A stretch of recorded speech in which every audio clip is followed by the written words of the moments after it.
നമസ്കാരം. നിങ്ങൾ U P S സിനെ കുറിച്ചിട്ട് ഒരുപാട് വീഡിയോസ് യൂട്യൂബിൽ കണ്ടിട്ടുണ്ടാകും. ഏതൊക്കെ റിസോഴ്സസാണ് യൂസ് ചെയ്യേണ്ടത്, ബുക്ക് ലിസ്റ്റ് ഏതൊക്കെയാണ്, ഏതൊക്കെ ഇൻസ്റ്റിറ്റ്യൂഷൻസാണ് നല്ലത്, പല പല സബ്ജക്ട്സിൻ്റെ marathons, previous year question പേപ്പേഴ്സിൻ്റെ analysis, അങ്ങനെ ഒരുപാട് വീഡിയോസ് യൂട്യൂബിൽ അവൈലബിൾ ആണ്. പക്ഷേ നമ്മൾ ഇതിൻ്റെ ഇടയ്ക്ക് പ്രധാനപ്പെട്ട ഒരു കാര്യം ചിലപ്പോൾ മറന്നു പോകാറുണ്ട്. അതാണ് യു പി എസ് സിയുടെ സിലബസ്. അപ്പം ഞാൻ ഇന്ന് ഈ വീഡിയോയിൽ യു പി എസ് സിയുടെ സിലബസിനെ കുറിച്ച് പറയാമെന്നാണ് വിചാരിക്കുന്നത്. ഇപ്പോൾ പ്രിലിംസ്, മെയിൻസ്, ഇൻ്റർവ്യൂ, ഇത്ര ഇതിൽ syllabus, U P S C പറയുന്ന സിലബസ് എന്താണെന്നാണ് നമ്മൾ ഈ വീഡിയോയിൽ ഡിസ്കസ് ചെയ്യാൻ പോകുന്നത്. ഇതാണ് യു പി എസ് സിയുടെ വെബ്സൈറ്റ്. upsc.gov.in എന്ന് പറഞ്ഞ് സെർച്ച് ചെയ്ത് കഴിഞ്ഞിട്ടുണ്ടെങ്കിൽ നമുക്ക് കിട്ടും. ഈ വെബ്സൈറ്റിൽ എക്സാമിനേഷൻ്റെ താഴെ ആക്റ്റീവ് എക്സാമിനേഷൻ എടുക്കുക. ആക്റ്റീവ് എക്സാമിനേഷന് സ്ക്രോൾ ഡൗൺ ചെയ്ത് കഴിഞ്ഞാൽ സിവിൽ സർവീസസ് പ്രിലിമിനറി എക്സാമിനേഷൻ 2026 എന്നൊരു ഓപ്ഷൻ കാണാം. അതിൽ ക്ലിക്ക് ചെയ്ത് കഴിഞ്ഞിട്ടുണ്ടെങ്കിൽ നിങ്ങൾക്ക് എൻ്റെ നോട്ടിഫിക്കേഷൻ കാണാൻ പറ്റും. ഈ നോട്ടിഫിക്കേഷൻ്റെ അവിടെ നോട്ടീസ് എന്നൊരു ഓപ്ഷൻ കൊടുത്തിട്ടുണ്ട്. അവിടെ നിങ്ങൾക്ക് എൻ്റെ PDF ഡൗൺലോഡ് ചെയ്യാൻ പറ്റും. U P S C examination 2 stages ആയിട്ടാണ് വരുന്നത്. അതിൽ ഫസ്റ്റ് സ്റ്റേജ് എന്ന് പറഞ്ഞിട്ടുണ്ടെങ്കിൽ പ്രിലിമിനറി എക്സാമിനേഷനും സെക്കൻഡ് സ്റ്റേജ് മെയിൻസ് എക്സാമിനേഷനുമാണ്.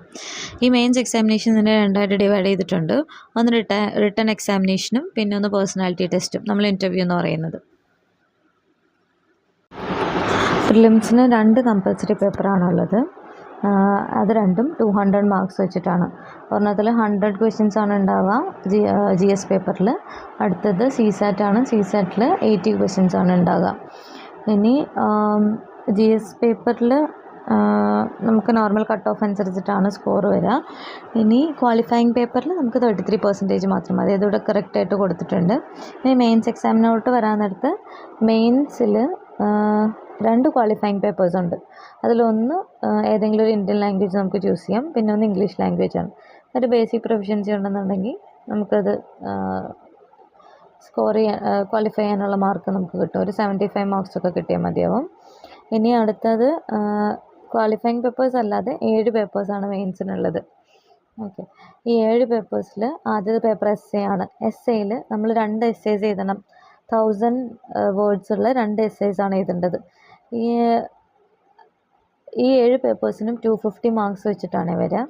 ഇനി സെക്കൻഡ് പേപ്പർ വരാൻ നേരത്ത് ജനറൽ സ്റ്റഡീസ് 1 ആണ് വരിക. ജനറൽ സ്റ്റഡീസ് 1ൽ ഇന്ത്യൻ ഹെറിറ്റേജ് ആൻഡ് കൾച്ചർ വരുന്നുണ്ട്, ഹിസ്റ്ററി വരുന്നുണ്ട്, geography of world and society വരുന്നുണ്ട്. ഓക്കെ, ഇനി ഇതിൽ പ്രിലിംസിൽ വെച്ച് കമ്പയർ ചെയ്ത് നോക്കാൻ നേരത്ത് ഹിസ്റ്ററി ഓഫ് വേൾഡ് ഇതിനകത്ത് മെയിൻസ് എക്സ്ക്ലൂസീവായിട്ട് വരുന്ന ടോപ്പിക്കാണ്. അതുപോലെ തന്നെ പോസ്റ്റ് ഇൻഡിപെൻഡൻസ് ഹിസ്റ്ററിയും ഇതിൽ എക്സ്ക്ലൂസീവായിട്ട് വരുന്ന മെയിൻസിന് എക്സ്ക്ലൂസീവായിട്ട് വരുന്ന ഒരു ടോപ്പിക്കാണ്. ഇനി അടുത്തത് ജനറൽ സ്റ്റഡീസിലോട്ട് വരാൻ ജനറൽ സ്റ്റഡീസ് 2ൽ വരുമ്പോൾ governance, constitution, polity, social justice and international relations. ഇത് ബാക്കിയെല്ലാം പ്രിലിംസിൽ വരുന്നതാണ്. പക്ഷേ സോഷ്യൽ ജസ്റ്റിസ് പറഞ്ഞ ടോപ്പിക്ക് മാത്രം ഇത് മെയിൻസ് എക്സ്ക്ലൂസീവായിട്ട് വരുന്നതാണ്. ഇനി അടുത്ത പേപ്പർ 4th പേപ്പർ വരുമ്പം ജനറൽ സ്റ്റഡീസ് 3 ആണ് വരിക. അതിൽ technology, economic development, biodiversity, environment, security and disaster management. ഇതിൽ ബാക്കിയെല്ലാം പ്രിലിംസിൽ ഓവർലാപ്പിംഗ് ഉള്ളതാണ്. പക്ഷേ സെക്യൂരിറ്റിയും ഡിസാസ്റ്റർ മാനേജ്മെൻറ്റ് മാത്രം മെയിൻസ് എക്സ്ക്ലൂസീവ് ആയിട്ടുള്ള ടോപ്പിക്സാണ്. ഇനി എത്തിക്സിലേക്ക് വരുമ്പോൾ എത്തിക്സ് എൻറ്റയർലി ഡിഫറെൻറ്റ് ഒരു ന്യൂ പേപ്പറാണ്. പിന്നെ ഉള്ളത് ഓപ്ഷണൽ സബ്ജക്ട്സ് ആണ്. 2 ഓപ്ഷണൽ സബ്ജക്ട്സ് ആണുള്ളത്. അത് രണ്ടിനും 250 മാർക്സ് വെച്ചിട്ടാണ്. പിന്നെ പേഴ്സണാലിറ്റി ടെസ്റ്റിന് 275 കൂടെ കൂടുമ്പോഴേക്കും 2025 ആണ് മൊത്തത്തിൽ മെയിൻസിൻ്റെ മാർക്ക് വരിക. ഇനി പേഴ്സണാലിറ്റി, ഓക്കെ, ഇത് നമുക്ക് ഏതൊക്കെ ലാംഗ്വേജസ് ഈ ക്വാളിഫയിങ് പേപ്പറിൽ ചൂസ് ചെയ്യാൻ പറ്റും എന്നുള്ളതാണ്. മലയാളം ഇവിടെ അവൈലബിൾ ആണ്, അതുകൊണ്ട് നമുക്ക് മലയാളം ചൂസ് ചെയ്യാം. പിന്നെ ഇത് ഓപ്ഷണൽസിൻ്റെ ലിസ്റ്റാണ്. ഇതിൽ ഏത് ഓപ്ഷനിൽ വേണമെങ്കിലും നമുക്ക് ചൂസ് ചെയ്യാവുന്നതാണ്.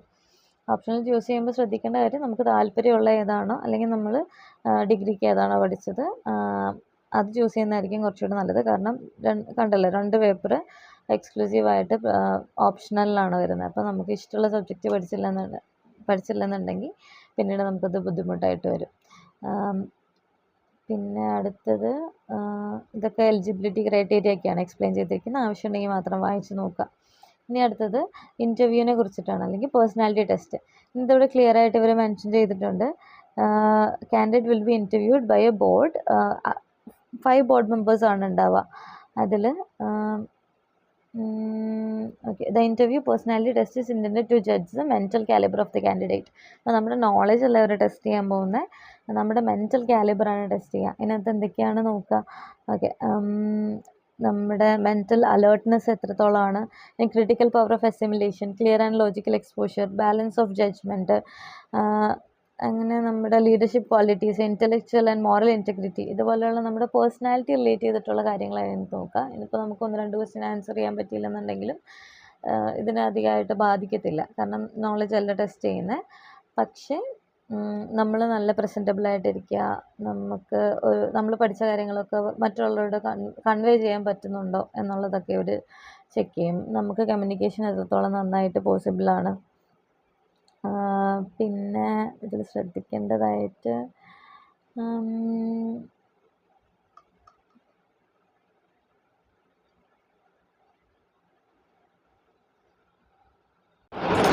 അതിൽ കൃത്യമായിട്ട് കൊടുത്തിട്ടുണ്ട്. It's not intended to test either the specialised or general knowledge in candidate which has been already tested in the written papers. മെയിൻസിൽ നമ്മൾ ഓൾറെഡി റിട്ടൺ പേപ്പേഴ്സിൽ ടെസ്റ്റ് ചെയ്തിരിക്കുന്ന നോളജ് ടെസ്റ്റ് ചെയ്തിരിക്കുന്ന കാരണം പേഴ്സണാലിറ്റി ടെസ്റ്റിൽ നോളജ് അല്ല ടെസ്റ്റ് ചെയ്യുന്നതെന്നാണ് പറഞ്ഞിരിക്കുന്നത്. ഓക്കെ, അപ്പം ഇനി അങ്ങോട്ട് സിലബസ് ആണ്. സിലബസ് ഫുൾ എക്സ്പ്ലെയിൻ ചെയ്തു. ഫിലിംസിൻ്റെയും മെയിൻസിൻ്റെയും സിലബസ്, അതുപോലെ തന്നെ ഓപ്ഷനുകളുടെ സിലബസ് ഒക്കെ അതിനകത്ത് ഡിസ്ട്രിബ്യൂട്ടഡ് ആയിട്ട് പറഞ്ഞിട്ടുണ്ട്. അതൊക്കെ വായിക്കുക. അത് വായിച്ച് അതിൽ നിന്ന് കാര്യങ്ങളൊക്കെ മനസ്സിലാക്കിയാൽ മാത്രമേ നമുക്ക് ഈ എക്സാം എഴുതാൻ പറ്റുള്ളൂ. ഒരുപാട് എക്സ്പ്ലനേറ്ററി ആയിട്ട് കൊടുത്തിരിക്കുന്നതുകൊണ്ടിട്ടാണ് ഓരോന്നോരോന്നായിട്ട് എടുത്ത് പറയാത്തത്. അപ്പോൾ ആവശ്യം പോലെ എടുത്ത് മനസ്സിലാക്കുക. Thank you.